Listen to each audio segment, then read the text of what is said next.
नमस्कार दोस्तों। पाकिस्तान एक बार फिर से चाहता है कि भारत और पाकिस्तान के बीच में युद्ध हो जाए, क्योंकि पाकिस्तान अभी भी अपनी हरकतों से बाज नहीं आ रहा है और इसी के चलते हमारे देश के रक्षा मंत्री के द्वारा पाकिस्तान को बहुत बड़ी धमकी दी गई है। धमकी में इन्होंने कहा है कि अगर पाकिस्तान चाहता है कि एक बार फिर से युद्ध हो जाए तो याद रखे, इस बार के युद्ध में पाकिस्तान की भूगोल, राजनीति, हर प्रकार की स्थिति चेंज हो जाएगी। तो आइए जानते हैं कि आखिरकार पाकिस्तान ने इन दिनों ऐसा क्या कर दिया है कि जिसके चलते देश के रक्षा मंत्री तक उसे धमकी दे रहे हैं।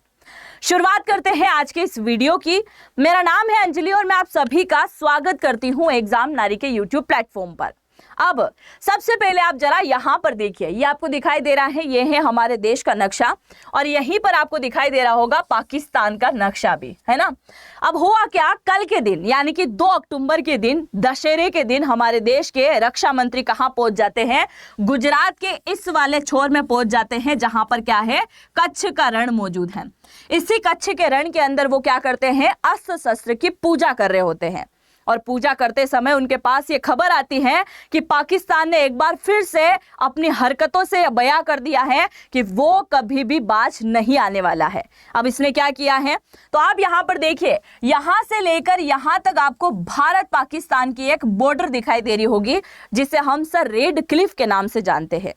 पर जैसे ही इस रेखा का अंत यहां पर आता है तो इसके बीच में यानी कि पाकिस्तान का ये जो इलाका है सिंध प्रांत का, जो कि भारत के साथ में सीमा साझा करता है, और इस तरफ भारत का गुजरात का जो कच्छ है वो इसके साथ में सीमा साझा करता है।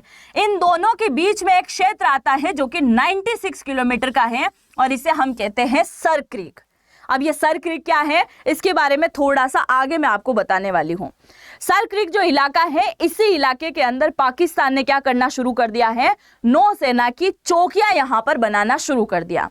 अब इसने किसकी परमिशन से यहां पर चौकियां बनाई है, उसी को लेकर भारत अभी सोचने में लगा हुआ है, क्योंकि एक ऐसा इलाका है जहां पर आज दिन तक इस बात का फैसला नहीं हो पाया है कि यह एरिया भारत का है या फिर यह एरिया पाकिस्तान का है। तो फिर पाकिस्तान ने यहां पर चौकियां बनाने की हिम्मत कैसे करी, और यही बात जैसे ही ना पता चली, यानी कि हमारे देश के रक्षा मंत्री को पता चली, तो उन्होंने पाकिस्तान को एक बहुत बड़ी धमकी दे डाली। धमकी आप सुनिए, क्या कहा, यदि पाकिस्तान की ओर से सर क्रीक क्षेत्र में कोई दुस्साहस करने की कोशिश की गई तो उसका इतना बड़ा निर्णायक जवाब दिया जाएगा कि इतिहास और भूगोल दोनों बदल जाएंगे। आप समझ रहे हैं ना कि किस प्रकार की बात यहां पर बोली जा रही है। और जब देश का रक्षा मंत्री इस प्रकार की बात बोल रहा है तो बहुत बड़ी सोचने वाली बात होती है। 1965 के युद्ध में भारतीय सेना ने लाहौर तक पहुंचने की क्षमता का प्रदर्शन किया है।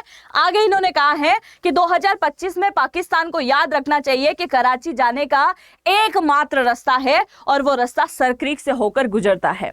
आप सभी को मैं बता दूं कि सर क्रीक से, अगर हम बात करें कि गुजरात वाले क्षेत्र में जो सर क्रीक है, वहां से अगर पाकिस्तान के कराची पोर्ट या फिर कराची क्षेत्र तक हमें जाना है तो तकरीबन 205 किलोमीटर का एरिया ही कवर करना होगा। और इसके लिए भारत के पास में ऐसे कई सारे हथियार हैं कि भारत यहीं बैठे बैठे क्या करेगा, अटैक करेगा, जो कि तुम्हारा पोर्ट, तुम्हारा कराची, जो कि पहले भी हम उड़ा चुके हैं और इस बार भी उड़ने के लिए तैयार रहें अगर इन हरकतों से बाज नहीं आया तो। और अपनी जो चौकियां बनाई हैं उससे कुछ दिनों के अंदर हटा ले, नहीं तो बहुत भयावह स्थिति होगी, ये इनके द्वारा कहा गया। अब ये पहली बार नहीं कहा गया, आप जरा इस बात को सोचिए। अभी हाल ही में 28 सितंबर के दिन, कितने दिन हुए अभी 28 सितंबर को निकले हुए, आज 3 तारीख हो गई है।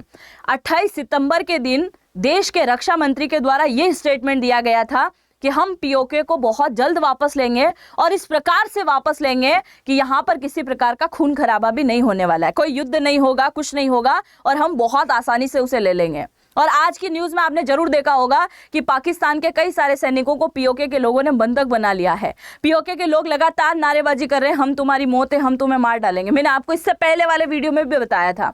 तो आप जरा सोचिए, इनका स्टेटमेंट आया है और उसके बाद ये सारी चीजें हो रही है, तो कहीं ना कहीं इत्तेफाक मानोगे आप या सोची समझी बात यहां पर आप मानने वाले हो? जो भी सोचते हो जरूर से कमेंट सेक्शन में लिखिएगा।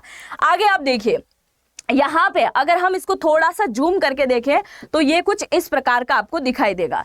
मैं आपको थोड़ा सा मोटे मोटे तौर पर इसको बता देती हूँ कि सर क्रीक क्या है, क्योंकि सर क्रीक से रिलेटेड मैं ऑलरेडी वीडियो कर चुकी हूँ, जो कि आगे मैं आपको बता दूंगी कि वो वीडियो आपको किस नाम से देखने को मिल जाएगा। अब आप यहाँ पर देखिए, ये जो है ना कराची आपको दिखाई दे रहा है, और कराची से थोड़ा सा आगे सर क्रीक है, यानी कि 205 किलोमीटर का एरिया यहाँ पर है। सर क्रीक जो है, ये वाला जो इलाका आपको दिखाई दे रहा है, ये क्या है, ये 96 किलोमीटर का दलदली इलाका है। दलदली कैसा, जहां पर मिट्टी भी है, पानी भी है, कीचड़ है, मतलब अगर एक बार आपने पैर वहां पर डाल दिया तो आप अंदर चले जाओगे। दलदली इलाका है कुल मिलाकर।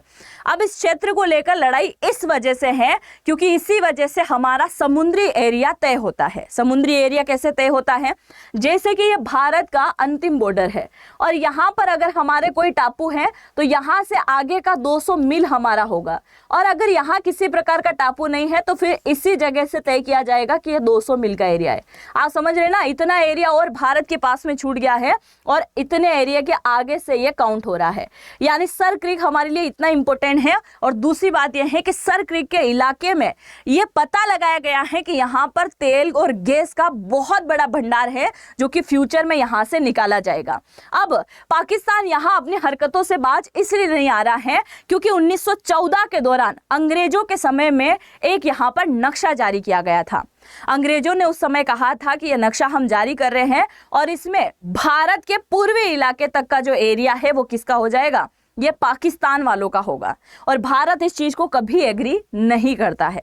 दूसरा, इसको यह लगता है कि इसके साथ नाइंसाफी हुई है। कच्छ का जो रण है वो 50% पाकिस्तान को मिलना चाहिए था और 50% भारत को मिलना चाहिए, जबकि इसको कितना मिला है, 10%। ये भी सोचने वाली बात है कि जब कच्छ का रण गुजरात का क्षेत्र है तो इसे 10% किस हिसाब से मिला हुआ है। फिर भी ये बोलता है कि 50-50% होना चाहिए। 1968 में ये एक प्रकार का हिस्सा कर दिया गया था, जिसमें भारत के पास में 90% कच्छ रहा था और 10% पाकिस्तान को दे दिया। अब पाकिस्तान आज भी यही सोचता है कि कच्छ उसको लेना है, जूनागढ़ उसको लेना है। जम्मू कश्मीर का मामला तो अलग है, मतलब पाकिस्तान ने ये बात मन में बिठा ली है, चाहे कुछ भी हो जाए हम भारत के साथ में कभी रिश्ते नहीं सुधारने वाले। अगर जम्मू कश्मीर का मामला सुलझ भी जाए तो सर क्रीक, उसके बाद में जूनागढ़ का मामला, इन सब मामलों को हम उठाते रहेंगे। कल से तो ये बोल देगा कि पंजाब का ये इलाका हमारा है, कल राजस्थान के लिए बोल देगा कि राजस्थान का इलाका हमारा है ना। जैसे चाइना बोलते आया है कि भाई यूपी बिहार इलाके तक हमारा इलाका है ना। नेपाल बोलता है कि काला पानी तक हमारा इलाका है। तो सब तुम मिला के ले लो, फिर भारत के पास क्या बचने वाला है। तो इस प्रकार की बातें यहाँ पर सामने निकल के आती हैं। अब आप देखिए, अगर हम इसको जूम करेंगे तो ये सर क्रीक आपको कुछ इस प्रकार का दिखाई देगा। अब ये जो बीच में आपको डॉट डॉट वाली जो लाइन दिखाई दे रही है ना, इस लाइन को भारत बोलता है थलवेग सिद्धांत।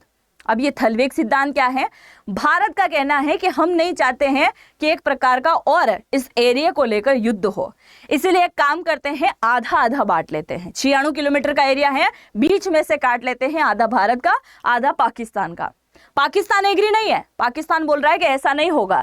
ये जो बाउंड्री क्लाइम किया है ना इसने पाकिस्तान ने, ये पर्पल लाइन तक, यानी कि हमारा कच्छ का रण वाला कुछ इलाका इसको अभी भी चाहिए, और यहां तक ये क्लेम कर रहा है। ये बोल रहा है कि यहां तक चाहिए, और भारत बोल रहा है कि बीच में लाइन खींच के क्या कर लेते हैं, थलवेग सिद्धांत को लागू कर लेते हैं और ले लेते हैं। ये सब किसकी वजह से हो रहा है, ये अंग्रेजों की वजह से हो रहा है ना। इन्होंने ढंग का बंटवारा किया, और बंटवारा किया तो ऐसा किया कि बस लड़ाते रहो, लड़ाने के अलावा कुछ ना हो, है ना। और ये इलाका इस प्रकार का दिखाई देता है। देखिए, कई बार हमारे मछुआरे जो हैं यहाँ पे मछली पकड़ने के लिए जाते हैं, और वो यहीं पे पता नहीं चल पाता है कि भारत की सीमा कब क्रॉस कर गए और पाकिस्तान की सीमा वाले इलाके में चले गए, क्योंकि यहाँ पर किसी प्रकार की नौसेना भी ज्यादा तरीके से तैनात नहीं हो सकती, क्योंकि दलदली इलाका है। इससे आगे वाले इलाके में जाए उससे पहले तो पाकिस्तान के सैनिक उनको पकड़ के लेके चले जाते हैं।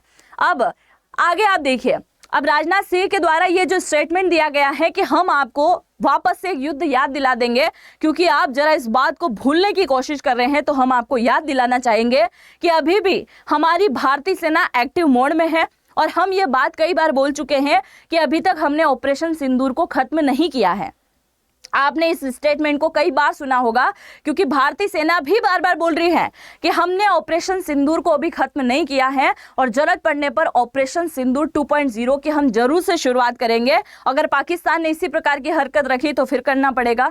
और अगर आप सर क्रीक के बारे में फुल डिटेल से जानना चाहते हैं कि आखिरकार क्या है ये सर क्रीक, तो आप मेरा ये वाला वीडियो देख सकते हैं जिसमें मैंने बताया था कि पाक की गुजरात में बुरी नजर है, जिसमें वो जूनागढ़, सरक्रिक सब लेना चाहता है और अगला युद्ध कहीं ना कहीं हो इसी की वजह से होगा, क्योंकि राजनाथ सिंह के द्वारा भी ये स्टेटमेंट यहाँ पर दे दिया गया है।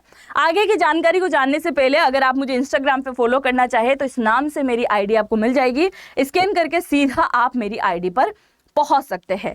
अब आप देखिए यहां पर एक जिक्र किया गया था कि 1971 का 1965 का युद्ध शायद पाकिस्तान को याद होगा, क्योंकि एक युद्ध ऐसा भी रहा है 1971 का जब 90,000 पाकिस्तानी सैनिकों ने भारतीय सेना के सामने घुटने टिका दिए थे। और इस बार तो आप समझ सकते हैं कि भारतीय सेना कितनी मजबूती के साथ में खड़ी है, बिल्कुल फ्री हैंड है वो, आ जाओ बस मार खा के ही जाने वाले हो या फिर मरने ही वाले हो। अब आप यहाँ पर देखिए, अब बहुत बुरी तरीके से हमारी एक सेना नाराज हो रही थी इस समय। आप सभी जानते हैं कि ऑपरेशन सिंदूर के दौरान वायुसेना का उपयोग भी हो गया था और थल सेना का उपयोग भी हो गया, पर जल सेना का नहीं हुआ है, मतलब नौ सेना का नहीं हुआ है, हमारी नेवी का नहीं हुआ है। तो नेवी ने कहा था कि हमें भी मौका दीजिए। तो हो सकता है कि जिस प्रकार से 1971 के टाइम में क्या किया गया था, भारतीय नौसेना के द्वारा कराची के पोर्ट को उड़ा दिया गया था, कराची को उड़ा दिया गया था, जिस समय तकरीबन 400 से भी ज्यादा लोगों की मौत हो गई थी और पोतों को पूरी तरीके से फोड़ दिया गया था, तबाह कर दिया गया था।